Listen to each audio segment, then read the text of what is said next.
પાછલી ચોમાસુ સિઝનમાં મગફળીનો સારો એવો ભાવ બોલાયો હતો ને માટે આ ચોમાસુ સિઝનમાં ખેડૂતોએ મગફળીનું ઉત્પાદન મબલખ લીધું હતું, પણ વેરી બનેલી કુદરતે ચોમાસુ પાક પર એવો કહેર વરસાવ્યો કે ખેતરમાં તૈયાર થયેલા મગફળીના પાથરા તણાઈ ગયા।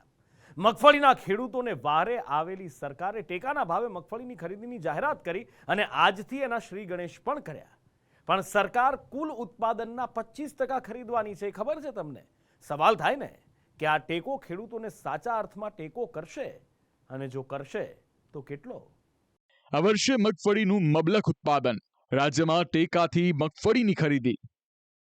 રાજ્યના ખેડૂતોએ ગત વર્ષ મગફળીના ભાવ ઊંચકાયેલા જોયા વર્ષે પણ મગફળીનું મબલખ ઉત્પાદન કર્યું છે, જેમાં પહેલો ફટકો તો ખેડૂતોને અનરાધાર વરસાદથી પડ્યો।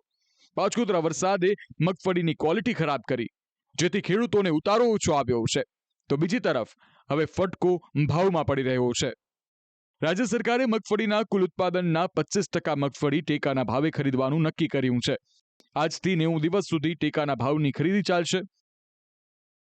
રાજ્યના 160 કેન્દ્રો પરથી આ મગફળીની ટેકાના ભાવે ખરીદી કરાશે। સરકાર 1356 રૂપિયા પ્રતિમણના ભાવે મગફળીની ખરીદી કરશે, જેના માટે રાજ્યના 3.33 લાખથી વધુ ખેડૂતોએ રજીસ્ટ્રેશન કરાવ્યું છે। 11 નવેમ્બરથી રાજ્યના જુદા જુદા કેન્દ્રો પર ટેકાના ભાવે મગફળીની ખરીદીની શરૂઆત પણ થઈ ગઈ છે। મુખ્યમંત્રી ભૂપેન્દ્ર પટેલે સાબરકાંઠાના હિંમતનગરથી ટેકાના ભાવની ખરીદી શરૂ કરાવી હતી।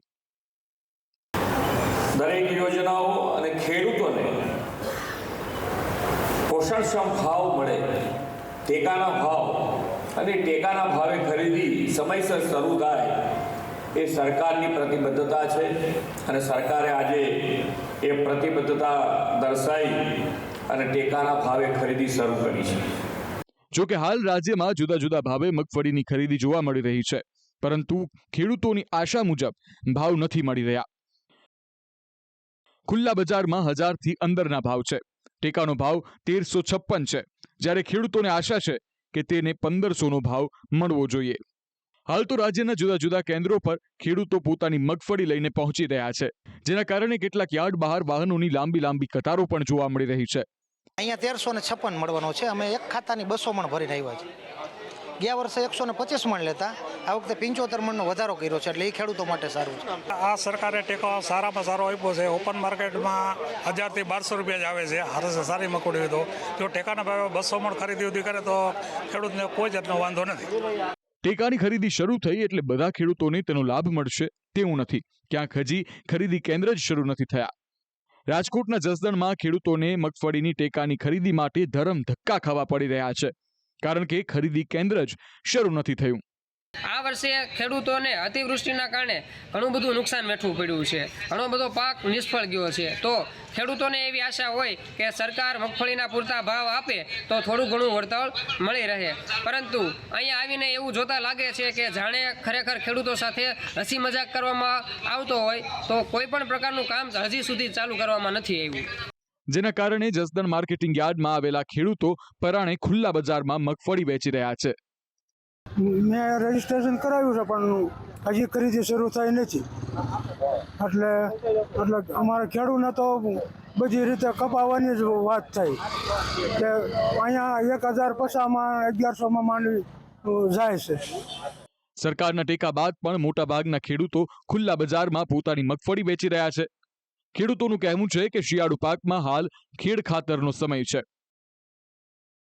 રજીસ્ટ્રેશનમાં વારો આવે, ચૂકવણું થાય, પછી પૈસા છૂટા થાય, પણ અમારે હાલ શિયાળુ પાક માટે પૈસાની તાતી જરૂર છે, જેના કારણે ટેકાની વ્યવસ્થા બાદ પણ ખેડૂતો ખુલ્લા બજારમાં મગફળી વેચતા નજરે પડી રહ્યા છે।